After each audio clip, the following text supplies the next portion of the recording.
बिहार लोकशाही की ये जन्मभूमि है।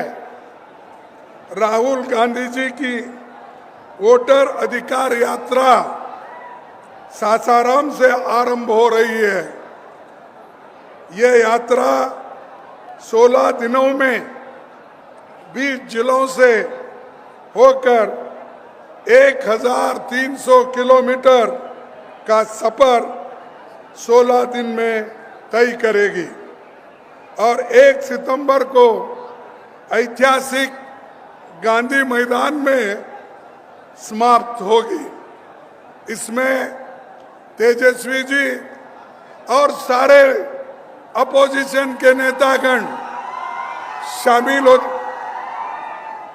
देखो भाई, ज्यादा पुकारने से वोट नहीं मिलते, काम करने से वोट मिलते हैं। जरा सुनिए भाइयों, सभी हमारे नेता लोग, सभी पार्टी के लोग इस यात्रा में वो हाजिर होंगे और जो यात्रा आपके हित में, देश के हित में, संविधान बचाने के लिए और लोकतंत्र की हिफाजत के लिए जो कर रहे हैं, उसको आप पूरा साथ देना चाहिए। भाइयों, देश में सभी को वोट का अधिकार है। संविधान ने इस वोट का अधिकार नेहरू जी की कोशिश से, बाबा साहब अम्बेडकर के कोशिश से संविधान में हर गरीब को वोटिंग का अधिकार दिया गया है।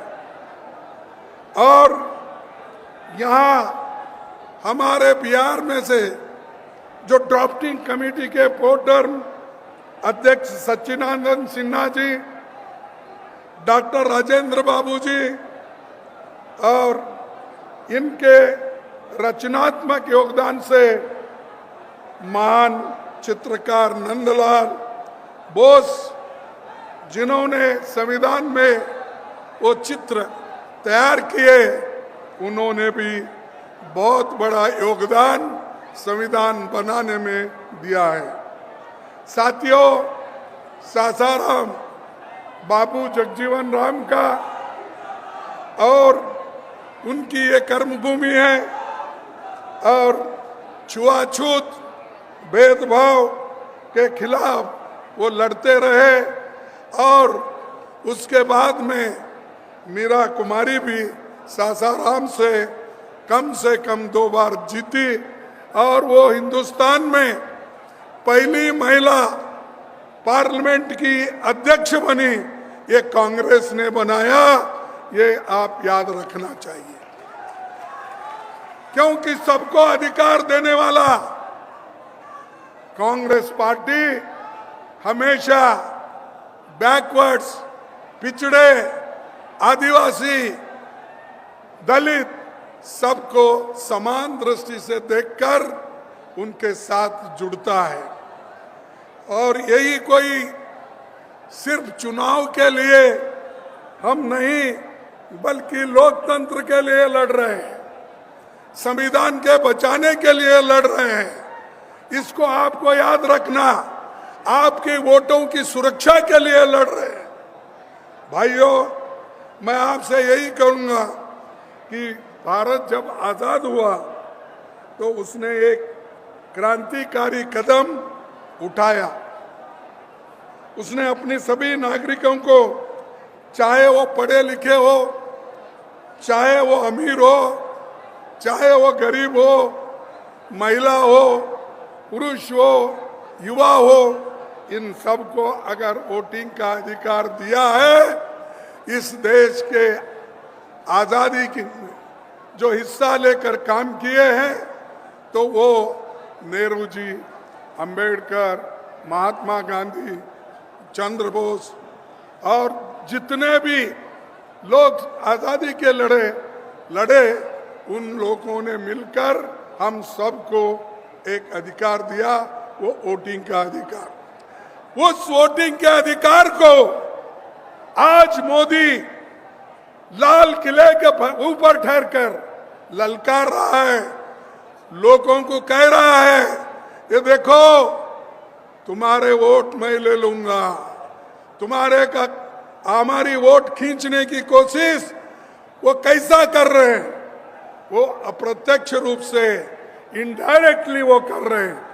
वो वहां पर लाल किले में ठहर कर वो कहते हैं इस देश की सेवा में सबसे ज्यादा अगर देन है, अगर कोशिश है तो आरएसएस का है। उन्होंने कहा आरएसएस 100 साल से देश की सेवा कर रहा है, एक बहुत बड़ा एनजीओ है। ये प्रधानमंत्री मोदी जी लाल किले पे ठहरते बोलते हैं। अरे भाई ये आरएसएस वाले तो देश के आजादी के खिलाफ थे।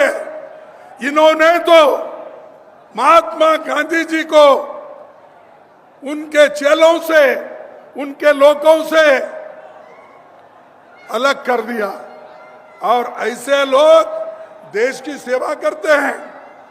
बोलो कितने लोग तुम्हारे जेल में गए, बोलो तुम्हारे लोग कितने सूरज पे चढ़े, बोलो तुमने लोग कितने स्कूल कॉलेजेस छोड़ के मैदान में आए। आपका एक आदमी भी जेल नहीं गया। बताओ आरएसएस का कौन है? कोई एक नहीं मरा। यहां तक कि ये लोग ब्रिटिशर को एप्लीकेशन देते थे नौकरी के लिए, हमको जेल से बाहर करो देते थे, हमको मत पकड़ो, हम क्या है आपके साथ रहेंगे, ये बोलते थे। ऐसे लोगों की तारीफ अगर मोदी जी लाल किले पे ठहर के बोलते हैं तो उन आजादी की आत्मा जो आजादी के लिए लड़े, लाखों लोग मरे, उनकी आत्मा क्या कह रही होगी ऊपर।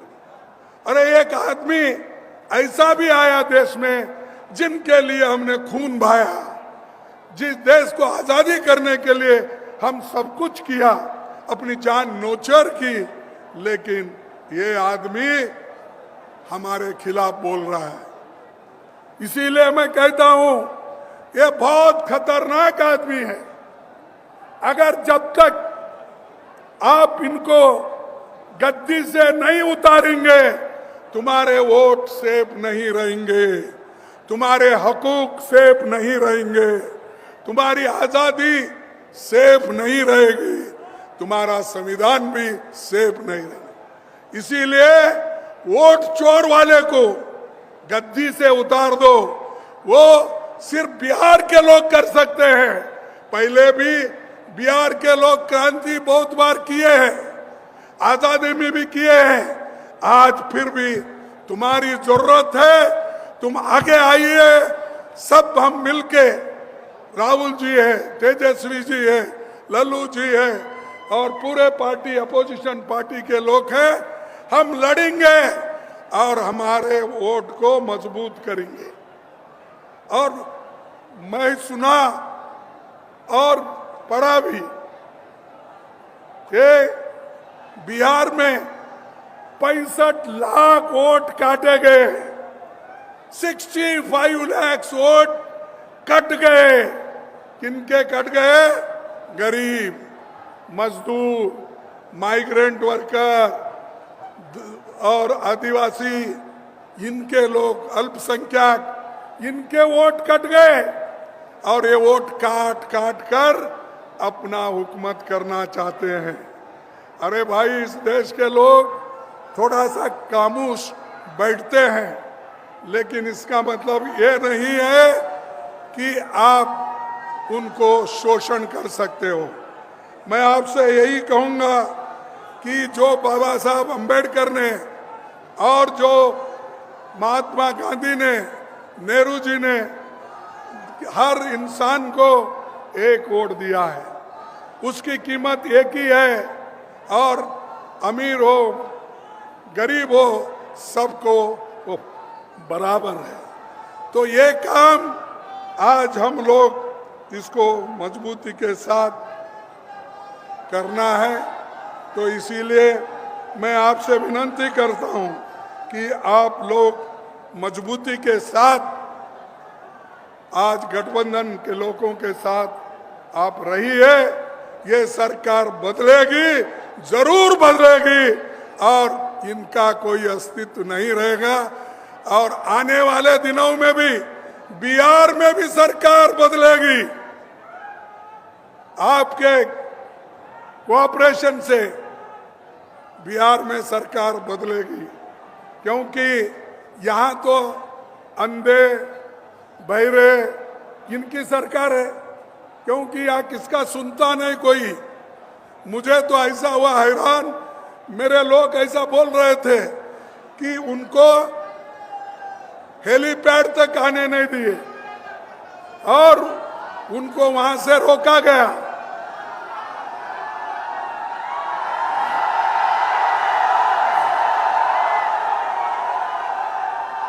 उनको हेलीपैड तक आने के लिए रोका गया। तो आप सरकार बदलेंगे, ये पूरे लोग बदल जाएंगे। अगर सरकार को नहीं बदलेंगे वो आपकी गलती है। और इसके लिए बड़ी मेहनत के साथ राहुल जी और तेजस्वी कदम उठा रहे हैं। और हम ये अरे सुनो भाई, सुनो भाइयों, मैं आपको और एक बात बोलता हूं कि इलेक्शन कमीशन ये सरकार का एजेंट बन गया है। और उन्होंने एक कानून लाया था 2023 में, क्या अगर इलेक्शन कमीशन मेंबर चेयरमैन कोई भी गलती करता है तो उसके ऊपर केस नहीं डाल सकते।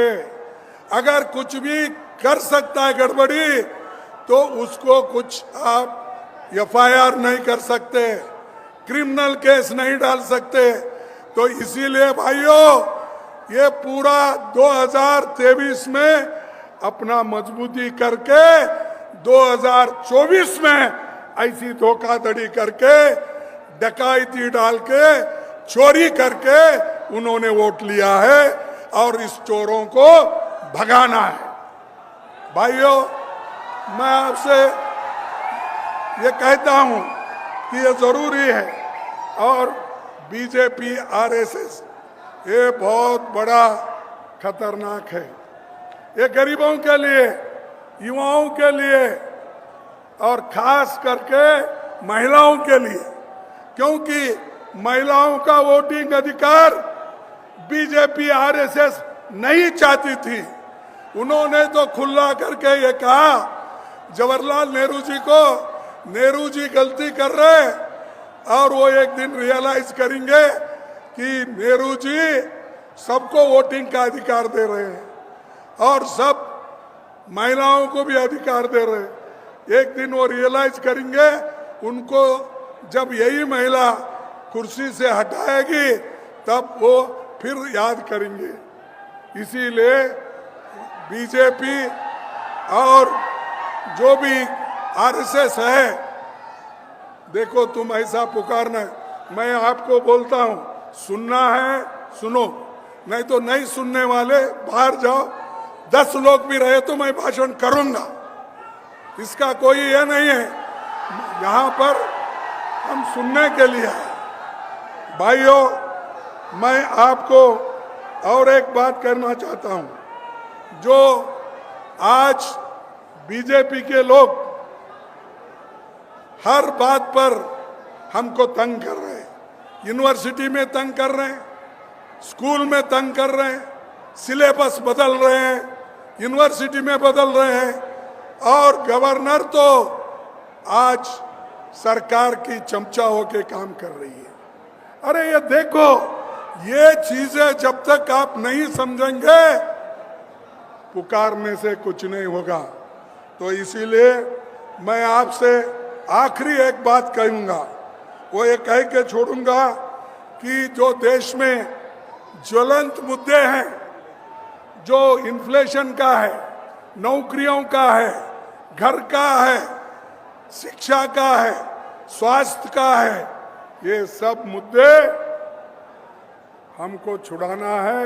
मोदी इधर ध्यान नहीं दे रहे और मोदी को ये मालूम होना चाहिए अगर जनता के जो मुश्किलात है अगर वो नहीं सुनेंगे उनको जनता आज नहीं कल हटा के रहेगी और वहां पर हमारी अच्छी सरकार लाएंगे। मैं मोदी आपके वोट चुराता है, मोदी युवाओं की नौकरी चुराता है, मोदी किसानों का एमएसपी चुराता है, मोदी आपके हकूक चुराता है। इसीलिए ये चोर है और इस चोर को निकालना जरूरी है। आखिरी में मैं ये कहूँगा भाइयों, एक मुझे कविता याद आती है, वो एक कविता कह के मैं अपने भाषण को समाप्त करूँगा। ये कविता अरे सुनो एक मिनट। कविता ये है कि गूंगे लोकतंत्र में कोई कुछ नहीं बोलेगा, गूंगे लोकतंत्र में कोई कुछ नहीं बोलेगा, अत्याचार होंगे पर मुंह नहीं खोलेगा, मुंह खोलेगा तो बस जयकारों और वाहवाहों के लिए, पर तो इंतजार करेगा कि कोई रक्षक आएगा जो हमें अत्याचारियों से मुक्त कराएगा। इसीलिए आज राहुल गांधी जी आपके रक्षक बन के आए हैं, तेजस्वी उनका साथ दे रहे हैं। ये सब ने मिलके यहाँ पर नई सरकार लाएंगे, नया एक सिस्टम को वो तैयार करेंगे।